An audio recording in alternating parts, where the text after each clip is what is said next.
অন্য কারোর ইচ্ছের মতো নয়, নিজের ভালো লাগার কাজটি করুন। জীবনে একটা উদ্দেশ্য খুঁজে বের করুন এবং বিশ্বাস করুন যে আপনি ব্যতিক্রম কিছু করতে সক্ষম। জীবনে ভালো কিছু একটু দেরিতেই আসে, সাফল্য ধরা দিতে সময় নেই। হ্যালো এভরিওয়ান, শুভ সকাল।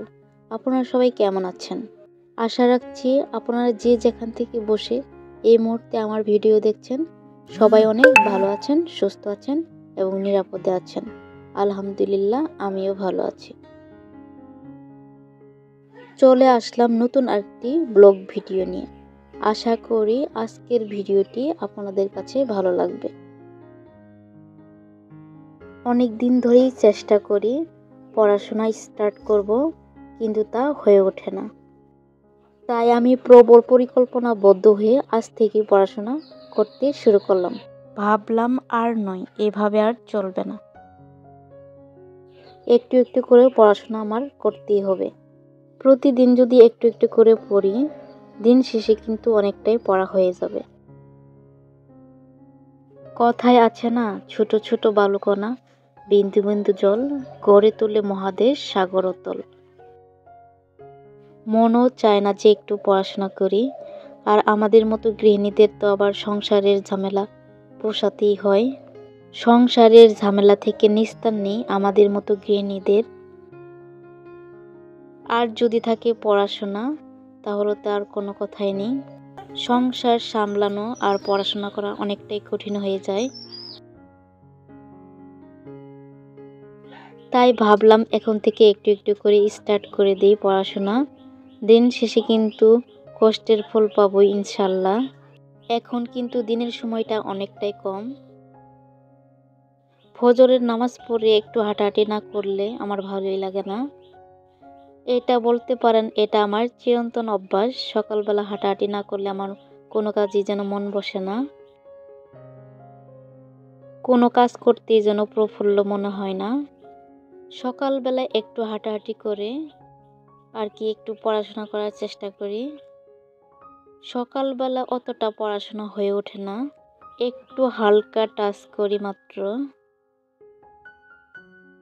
এরপরই শুরু হয়ে যায় সকালবেলার খাবারের রান্নার আয়োজন। সকালবেলা কাজের পরিমাণটা একটু বেশি থাকে সবারই। ঘর উঠান ঝাড়ু দেওয়া, থালা বাসন মাজা। তাই দিনের গুরুত্বপূর্ণ অংশ হিসেবে সকালকেই ধরা হয়। সকালে উঠে প্রথমে 2টি ডিম সিদ্ধ দিয়েছিলাম রাফিদের জন্য, রাফিদকে খাওয়াবো বলে। তরকারি রান্না করার জন্য আলু বেগুন কেটে নিলাম। তাই এই ছোট দিনে নেপথুসকের বিছানা থেকে শীতকে অপেক্ষা করে একবার যদি ওঠা যায়, তাহলে কিন্তু অনায়াসেই সকাল সকাল অনেকগুলো কাজ শেষ করা যায়। সকাল সকাল সব কাজ শেষ হলে দিনটাই যেন ভালো যায়। আর সকাল সকাল সব কাজ করতে না পারলে পুরো দিনটাই যেন এলোমেলো হয়ে যায়। তো আমার ভিডিও দেখতে দেখতে এই পর্যন্ত চলে এসে থাকেন, তাহলে আমি ধরেই নিতে পারি আমার ভিডিও আপনার কাছে ভালো লেগেছে। আর আমার ভিডিওর কোনো অংশ যদি আপনার কাছে এতটুকু ভালো লেগে থাকে, তো আপনি চাইলে আমার চ্যানেলটা সাবস্ক্রাইব করে আমার পরিবারের সদস্য হতে পারেন। আর একটা কথা, আমার আজকের ভিডিওটি আপনার কাছে ভালো লাগলে প্লিজ একটা লাইক করে দিবেন। হয়তো অনেকেই লাইক দিতে ভুলে গিয়ে থাকেন, এজন্যই মনে করে দেওয়া। প্লিজ আপু ভাইরা, আপনাদের ছোট্ট একটি লাইক আমার কাছে অনেক বেশি গুরুত্বপূর্ণ। আর আপনাদের ছোট্ট একটি লাইকই আমার নতুন ভিডিও বানাতে বেশি উৎসাহ দেবে। আগেই বললাম সকালে অতটা সময় হয়ে ওঠে না পড়াশোনা করার জন্য। আর সারাদিন নানা ব্যস্ততায় সময় কেটে যায়। রাতে একটু সময় পাওয়া যায়, তখনই একটু হালকা পাতলা পড়ে নিই আর অনলাইনে একটু পড়াশোনা করি মোবাইলে। বাস এটুকুই আমার পড়াশোনা।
এখন যেন চুলাতে রান্না করতে বেশি ভালো লাগে আমার।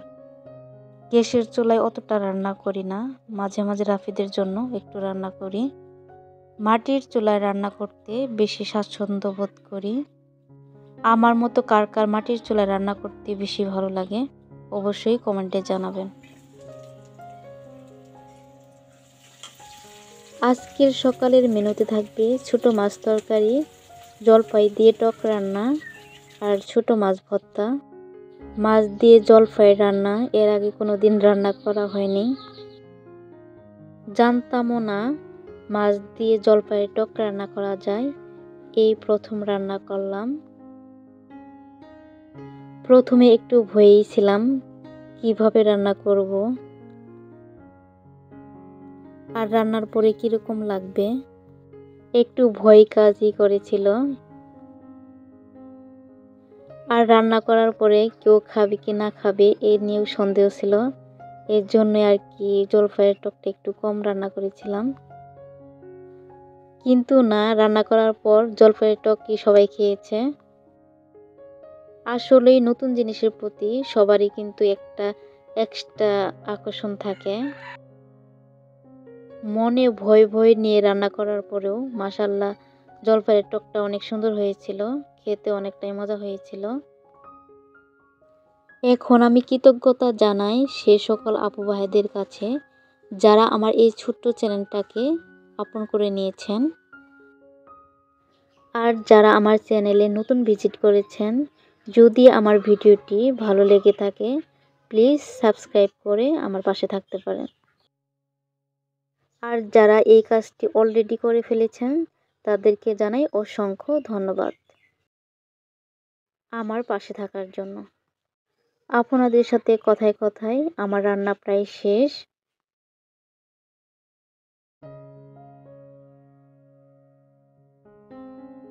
এখন ভাত বসিয়ে দিচ্ছি, ভাত একা একাই রান্না হয়ে যাবে।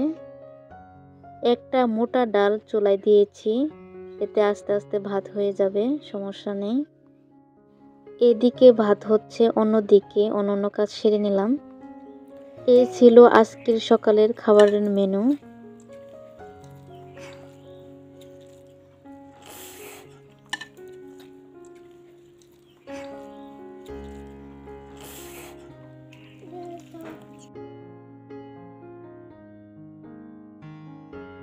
এই কাজগুলো ছিল বিকালের কাজ। এই ভিডিওগুলো অনেকদিন আগে শ্যুট করা ছিল। আমি আমার শ্বশুরের সাথে বেগুনের চারা লাগানোর কাজে সহযোগিতা করেছিলাম। মাশাআল্লাহ এর মধ্যে বেগুনের চারাগুলো অনেকটাই বড় হয়ে গেছে, দেখতে অনেক কিউট লাগে। সেদিনই মিষ্টি লাউয়ের বীজ বপন করেছিলাম। মিষ্টি লাউয়ের গাছগুলো অনেকটা বড় হয়ে গেছে, দেখেন কতটা কিউট লাগছে। গ্রামে আরেকটি সুবিধা হলো বাড়ির আশপাশেই কিন্তু যে কোনো সবজি গাছ লাগানো যায়।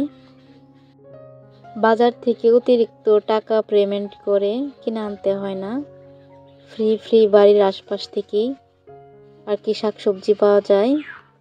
সংসার জিনিসটা সব মেয়েদেরই স্বপ্ন, নিজের সংসারটাই সব মেয়েদের ভবিষ্যৎ। প্রত্যেক মেয়েরাই সংসারী হতে চায়, সেই সংসারটাই হতে হবে অনেকটাই পরিপূর্ণ, গোছালো। তেমনি আমারও ইচ্ছা সুন্দর গুছানো একটা সংসার, সেই সংসারে থাকবে অনাবিল সুখ আর শান্তি।